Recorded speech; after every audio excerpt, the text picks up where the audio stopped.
بسم اللہ الرحمن الرحیم۔ کل جب درس ختم ہوا تھا تو ہم ابو جہل کے بارے میں درس سن رہے تھے۔ ابو جہل جب اس نے نبی علیہ الصلوۃ والسلام کو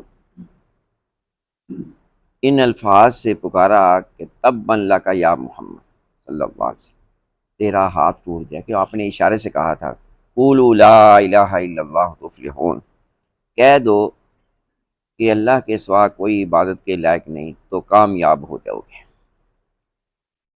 اب وہاں پہ اور آج کے درس میں ایک جو سب سے زیادہ رئیس ولید بن مغیرہ تھا اس کا ذکر، اور جو ابو لہب کے بارے میں کل جو صورت پڑی تھی اس کا خلاصہ بیان کیا جائے گا۔ اللہ تعالیٰ نے جو بھی آپ کے خلاف کوئی سوال کرتا، اللہ قرآن کے ذریعے اس کا جواب دیتے۔ اگر اس نے یہ کہا کہ ایک ہاتھ ٹوٹ جائے تو اللہ نے فرمایا تبت یدا ابی لہب وتب، ابو لہب تیرے دونوں ہاتھ ٹوٹ جائیں۔ اب اسے بڑا مان تھا، بڑا فخر تھا کہ میرے بیٹے زیادہ ہیں، میرے پاس مال زیادہ ہے۔ اس کی بیوی ام جمیل، عروہ اس کا نام تھا، اور وہ ابو سفیان کی بہن تھی۔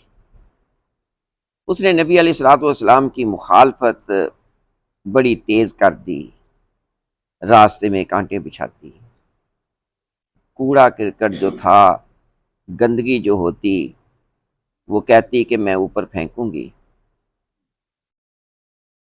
ایک دن ہاتھ میں پتھر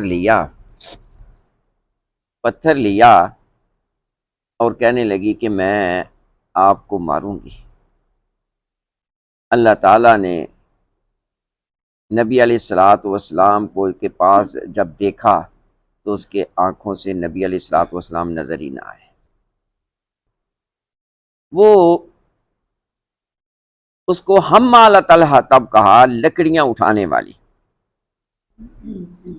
وہ لکڑیوں کے جنگل میں جاتی تھی، امیر ہونے کے باوجود پھر بھی وہ جنگل سے لکڑیاں لا کر بیچتی تھی،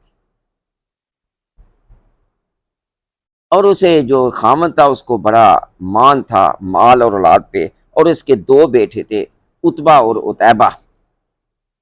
نبی علیہ الصلوۃ والسلام کی دو شہزادیاں حضرت رقیہ اور حضرت ام کلثوم رضی اللہ تعالی عنہما، یہ ابو لہب کے دونوں بیٹوں کے نکاح میں تھی۔ عرب میں زیادہ تر رواج یہ ہوتا تھا کہ نکاح کر لیتے تھے، رخصتی بعد میں کرتے تھے، آج بھی ہے یہاں پہ، لیکن یہ دور اس قسم کا آ گیا ہے، خرافات اور خرابیاں پڑنے لگیں تو جلدی سے لوگ جو ہیں وہ ایسا کرتے ہیں۔ عرب کے لوگوں کا یہ وتیرہ تھا کہ وہ پہلے نکاح کر دیتے تھے اور اس کے بعد پھر رخصتی کرتے تھے۔ عتبہ اور عتیبہ اس کے دونوں بیٹے تھے، اور نبی علیہ الصلوۃ والسلام کی دونوں شہزادیاں ان دونوں بیٹوں کی، اس کے دونوں بیٹوں کی طرف نکاح میں تھیں۔ اب ابو لہب جو تھا بڑا سیخ پا ہوا، اور اس نے اپنے بیٹوں سے کہا تمہاری ناک خاک آلود ہو جائے، میرے مقابلے میں، ہمارے دین کے مقابلے میں جو باتیں گڑبڑ ہو رہی ہیں، میں ان کو روکنے کے لیے میں تمہیں کہتا ہوں کہ تم دونوں نبی علیہ الصلوۃ والسلام کی بیٹیوں کو طلاق دے دو۔ یہ بہت بڑا معاملہ تھا، بچیوں والوں سے جا کے پوچھیں یہ کتنے معاملے کٹھن ہوتے ہیں۔ اب وہ اٹھتا ہے اور جا کر کہتا ہے کہ بیٹیوں کو طلاق دے دو، ان دونوں نے طلاق دے دی۔ اب ختم نبوت کی زبان سے یہ الفاظ نکلتے ہیں ایک کے بارے میں کہ جا تجھے جنگل کے کتے جو ہیں وہ بھی قبول نہ کریں۔ یہ واقعہ میں مکمل کروں گا۔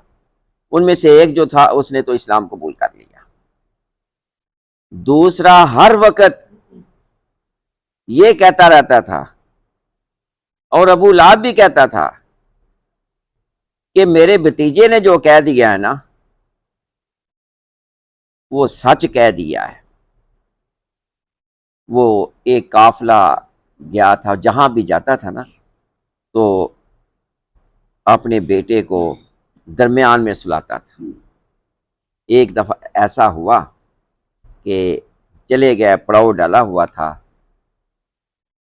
جنگل کے اندر، اتنی حفاظت کی کہ درمیان میں ابو لہب نے اپنے بیٹے کو لٹایا اور ارد گرد اونٹ رکھ کے ان کے منہ کھول دیے کہ یہاں پہ کوئی اندر داخل نہ ہو سکے، درمیان میں اس کو، اور ایسے ہی پیرا بھی لگا دیا۔ صبح کے وقت ایک شیر آیا اور اس نے جائزہ لیا اور دیکھا اور پھر چلا گیا۔ رات کو اس نے اتنی حفاظت کی تو اس وقت بھی ابو لہب نے یہ کہا مجھے یہ لگتا ہے کہ بھتیجے میرے نے جو بد دعا کی تھی نا یہ درندہ اسی کا بھیجا ہوا ہے۔ روایات میں آتا ہے کہ رات کو سارے سو گئے، اس کو بڑی حفاظت سے چھپا کے رکھا۔ وہ درندہ جو تھا اس نے چھلانگ لگائی اور سیدھا اس کے اوپر آ کے گرا اور اس کی گردن کو دبوچا اور کھایا بھی نہیں، مار کے قتل کر کے اس کو چلا گیا۔ تو وہ یہ کہا کرتا، اس کے باوجود وہ نبی علیہ الصلوۃ والسلام کی مخالفت سے باز نہ آیا۔ اور پھر وہ بیوی جو تھی اس کے پاس 1.5 کلو سونا تھا اس وقت، وہ کہتی تھی کہ بھتیجے میں تیری مخالفت میں لگا دوں گی لیکن تیری مخالفت نہیں چھوڑوں گی۔ تو اس کے بارے میں آتا ہے تو اللہ تعالیٰ فرماتے ہیں ما اغنا عنہ مالہ وما کسب، نہ تو اس کے مال نے کوئی فائدہ دیا اور نہ اس کی اولاد نے کوئی فائدہ دیا۔ اولاد کسی کام نہ آئی، مر گیا، اس کو گلٹی نکلی اور گھر والوں نے اس کو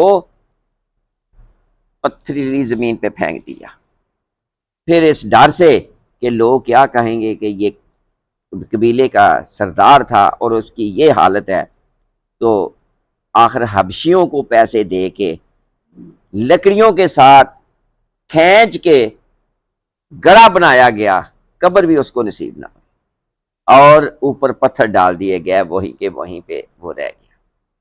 اور جو تھی اس کی بیوی وَامْرَأَتُهُ حَمَّالَةَ الْحَطَبِ، اس کی بیوی جو گٹھا اٹھاتی تھی لکڑیوں کا، جس طرح کہ ہمارے دیہاتوں میں یہ بھینسوں کے لیے چارہ لے جانے کے لیے سر پہ رکھتے ہیں اور رسی لمبی کر لیتے ہیں نیچے پڑ کے تاکہ بازو جو ہیں وہ تھکے نہ،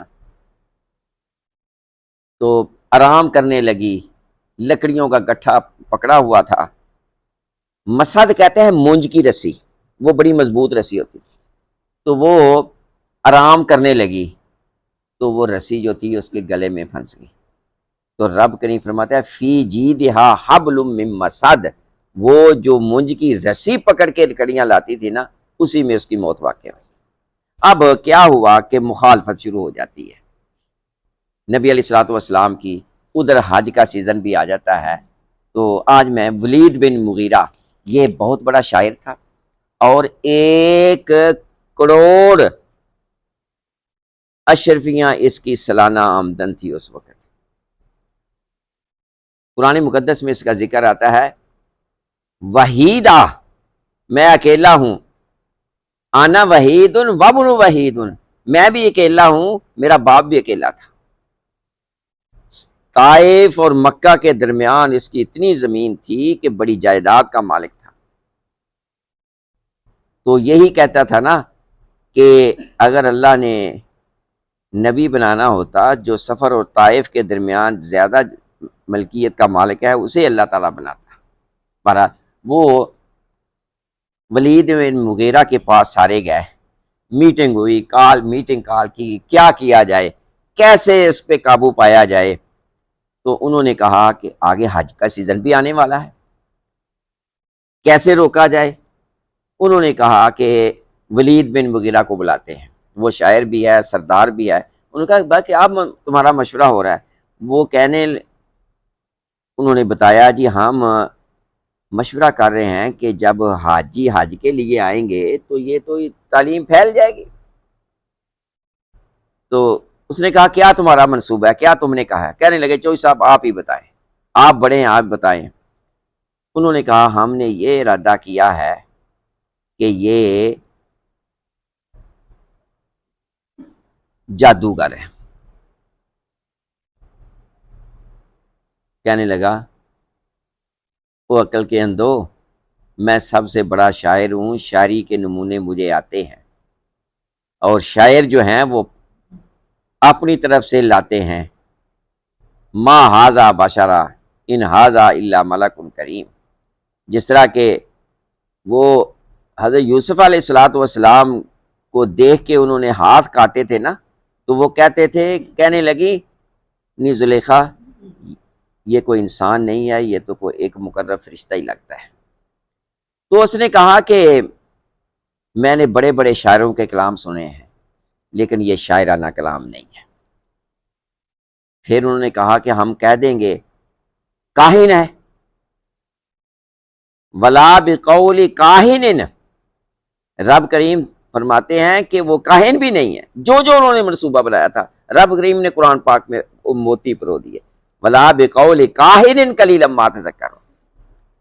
کاہن کہنے لگا اور یہ بھی تمہاری بات غلط ہے، میں نے دیکھا ہے کہ جو کاہن ہوتے ہیں نا وہ جھاڑ پھونک کرتے ہیں تو گنگناتے ہیں کہ اب میرا تعلق ہو گیا فلانے سے، اب یہ بات ہونے والی ہے۔ خدا کی قسم یہ کاہن بھی نہیں ہے۔ پھر کہنے لگے کہ دیوانہ کہتے ہیں، نعوذ باللہ پاگل ہے۔ تو کہنے لگا اتنی میٹھی باتیں کرنے والا پاگل نہیں ہو سکتا۔ جو پاگل ہوتا ہے اسے دورہ پڑتا ہے، وہ کسی وقت اونچی بولتا ہے، کسی وقت رو پڑتا ہے، کسی وقت ہنس پڑتا ہے، یہ وہ بھی نہیں ہے۔ نے کہا کہ جادوگر ہے، کہتا ہے جادوگر جو ہیں وہ جھاڑ پھونک کرتے ہیں، وہ منتر پھینکتے ہیں اپنے۔ یہ جب وانذر عشیرتک الاقربین جو سورہ شعراء کی آیت نازل ہوئی نا، تو سب سے پہلے حضرت موسیٰ علیہ السلام کا واقعہ جو تھا وہ ذکر کیا گیا کہ وہ لوگ جو ہیں وہ آپ کو جادوگر بھی کہیں گے، کہ کس طرح انہوں نے فرعون کے دربار میں جا کے تعلیم تربیت کی لیکن وہ ماننا نہ ماننا، لیکن آپ بڑے دربار میں حضرت موسیٰ علیہ السلام چلے گئے۔ وہ کہنے لگا اچھا یہ بات میں کہوں گا کہ یہ جادوگر ہے، کہ ایسا جادو کرتا ہے کہ میاں بیوی الگ ہو جاتی ہے، بھائی بھائی سے الگ ہو جاتا ہے۔ یہ جادوگر کا جو ہے یہ چلایا جائے گا کیسے؟ سورہ مدثر جو ہے آیت نمبر 11 سے لے کے 26 تک جب بات سارے کر کے انہو فکر وقدر، اس نے غور کیا، تھوڑا سا اندازہ لگایا، فقتل کیف قدر، اسے خدا کی مار ہو، وہ ذلیل ہو، اس نے کیا اندازہ لگایا؟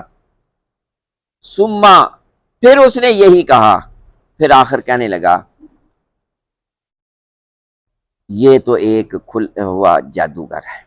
یہ کہیں گے جو مکے میں آنے والے حاجی تھے ان کو راستے میں رکاوٹیں ڈالتے کہ یہاں پہ ایک نعوذ باللہ ایسا آدمی ہے جو جادو کے ذریعے لوگوں کو اپنے قابو میں رکھتا ہے، تو اس سے کیسے بچاؤ کیا جائے؟ وہ طرح طرح کے اس طرح کے وہ خیالات رکھتے تھے اور طرح طرح کی باتیں کرتے تھے۔ آخر جب نبی علیہ الصلوۃ والسلام وہاں موجود تھے، آپ بھی تبلیغ کرنے کے حاجی آئے ہوئے تھے، وہ بازاروں میں جاتے، اوقات جتنے بھی بازار تھے ساروں بازاروں میں آپ تبلیغ کے لیے جاتے اور وہ یہ کہتے جاتے کہ یہ جادوگر ہے، یہ فلاں ہے، یہ فلاں ہے۔ تو اللہ تعالیٰ نے نبی علیہ الصلوۃ والسلام کو انہی کی زبان سے یہ کہلا دیا کہ یہ جادو بھی نہیں ہو سکتا۔ تو جس وقت حاجی جو تھے انہوں نے بڑی کوشش کی، حاجیوں کو یہ پتہ چل گیا کہ یہاں اسلام کا چراغ جو ہے وہ روشن ہو رہا ہے۔ انشاءاللہ اگلے درس میں یہاں سے شروع کریں گے۔